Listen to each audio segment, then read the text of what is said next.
जय हिंद। Welcome to success academy Baksanda. आज दोस्तों लेकर आया हूँ हिंदी व्याकरण यानी कि वर्ण विचार पर कुछ वस्तुनिष्ठ प्रश्न जो कि बहुत ही धुरंधर तरीके से कराने वाला हूँ, जिसमें आपका हर एक टॉपिक कंप्लीट होगा। जैसे कि वर्ण, इसके भेद, स्वर वर्ण, व्यंजन वर्ण, इसके प्रकार, स्वर, दीर्घ स्वर, टोटल यानी कि प्रकार का जितना भी प्रकार का वर्ण है या वर्ण का भेद है, जो भी वर्ण में पढ़ना है सारा कुछ इसमें कंप्लीट होने वाला है। तो चलते हैं जल्दी से, हम लोग ऑब्जेक्टिव में चलते हैं। इसका सब्जेक्टिव का पीडीएफ अगर लेना है तो हमारे व्हाट्सएप नंबर पे जरूर मैसेज करेंगे, ठीक है।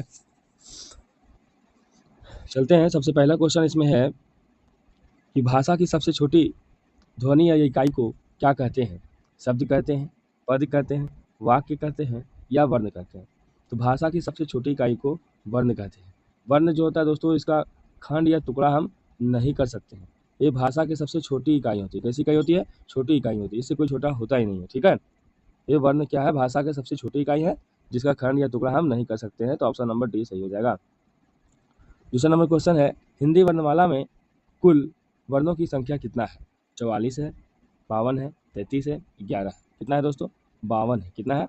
52 है। अगर बात करें तो जिसमें 11 स्वर है, 33 मूल व्यंजन है, ठीक है, 33 मूल व्यंजन है, 4 इसमें संयुक्त व्यंजन है, ठीक है, 2 उच्छिप्त है, 2 इसमें हो गया आपका एक अयोगवा हो गया 2, ठीक है। टोटल कितना हो गया?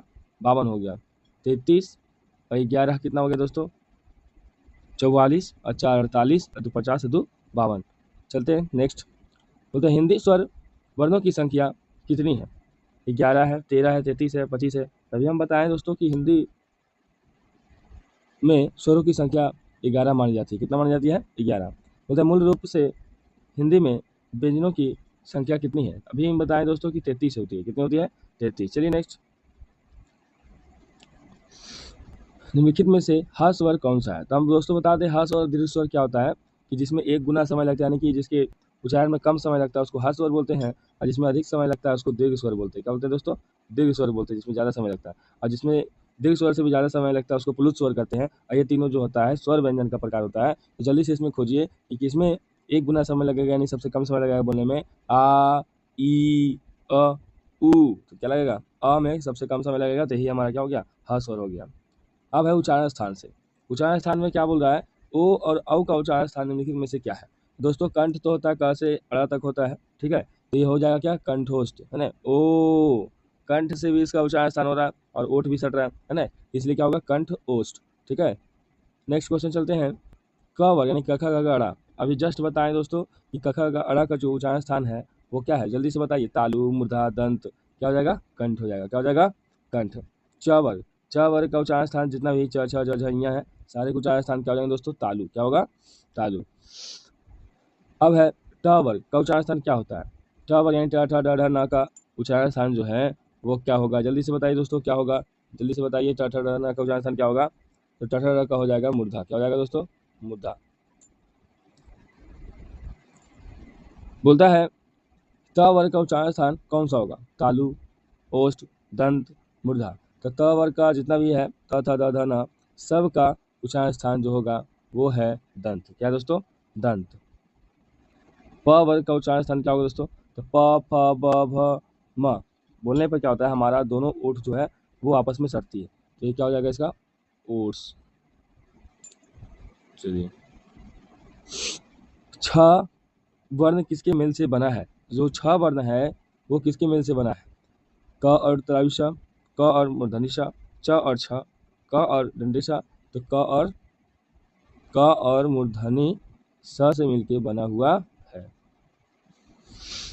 त्र का विच्छेद क्या होगा? त और र, त र, त र। तो इसमें जो त और र जो सही है वो है ऑप्शन नंबर सी। य र ल व व्यंजनों को क्या कहा जाता है? तो य र ल व व्यंजनों को कहा जाता है दोस्तों, क्या स्पर्श व्यंजन कहा जाता है, अंतस्थ व्यंजन, उष्म व्यंजन, संयुक्त व्यंजन। तो राइट आंसर जो हो जाएगा वो होगा अंतस्थ व्यंजन कहा जाता है। क्या कहा जाता है? अंतस्थ व्यंजन।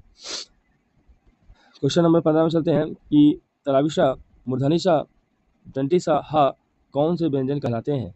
उष्म व्यंजन कहलाते हैं, अंतस्थ व्यंजन कहलाते हैं, स्पर्श व्यंजन कहलाते हैं, द्विगुण कहलाते हैं। तो देखिए ये सब के उच्चारण में क्या होता है? हमारे मुख से हवा निकलती है, यानी वायु निकलती है, ये क्या हो जाएगी? उष्म व्यंजन हो जाएगी। क्या हो जाएगी दोस्तों? उष्म व्यंजन। प्रत्येक वर्ग का पहला, तीसरा और पाँचवा वर्ण क्या कहलाता है? तो जैसे कि क है, ख है, ग है, घ है, अड़ है। तो पहला जो वर्ण होता है वो क होता है, तीसरा वर्ण जो होता है वो ग होता है, पाँचवा जो होता है वो अड़ा होता है, और इसको बोलते हैं दोस्तों अल्प प्राण। क्या बोलते हैं? अल्प प्राण। क्या बोलते हैं दोस्तों? इसको अल्प प्राण बोलते हैं। नेक्स्ट चलते हैं, प्रत्येक वर्ग का दूसरा और चौथा वर्ण क्या कहलाता है? तो प्रत्येक वर्ग का दूसरा चौथा यानी कि ख और घ, इसी प्रकार से छ और झ क्या कहलाता है दोस्तों? महाप्राण कहलाता है। क्या कहलाता है? महाप्राण, क्योंकि इसके उच्चारण में ज़्यादा समय लगता है, जोर से बोलना पड़ता है। ठीक है, आगे चलते हैं। प्रत्येक वर्ग का पहला और दूसरा वर्ण ध्वनि के आधार पर कौन सा है? तो प्रत्येक वर्ग का पहला दूसरा जो है ध्वनि के आधार पे वह है अघोष वर्ण। क्या है दोस्तों? अघोष वर्ण है। कौन सा वर्ण है? प्रत्येक वर्ग का तीसरा, चौथा और पांचवा वर्ण क्या कहलाता है दोस्तों? सघोष वर्ण कहलाता है। क्या कहलाता है? सघोष। पहला और दूसरा बोलेगा तो अघोष, तीसरा, चौथा और पांचवा बोलेगा तो क्या बोलेंगे? अघोष, सॉरी सघोष। क्या बोलेंगे? सघोष। नेक्स्ट क्वेश्चन, वह ध्वनि का एकदम सही उच्चारण स्थान क्या है? तो वह जो है उसको बोलने में क्या होता है?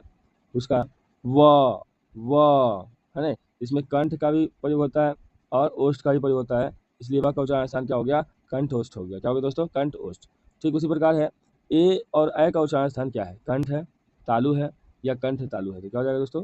कंठ तालु होगा। क्या होगा? कंठ तालु। नेक्स्ट क्वेश्चन चलते हैं, जिन स्वरों के उच्चारण में दीर्घ स्वर से भी अधिक समय लगते हैं उन्हें क्या कहते हैं? तो बताए थे जिसमें एक गुना समय लगता है वो ह्रस्व स्वर, उससे ज़्यादा समय लगता है तो दीर्घ स्वर, और दीर्घ स्वर से भी ज़्यादा समय लगता है उसको क्या होता है? प्लुत स्वर बोलते हैं। क्या बोलते हैं? प्लुत स्वर। निम्नलिखित में से कौन सा वर्ण घोष है? निम्नलिखित में से कौन सा वर्ण जो है वह घोष है?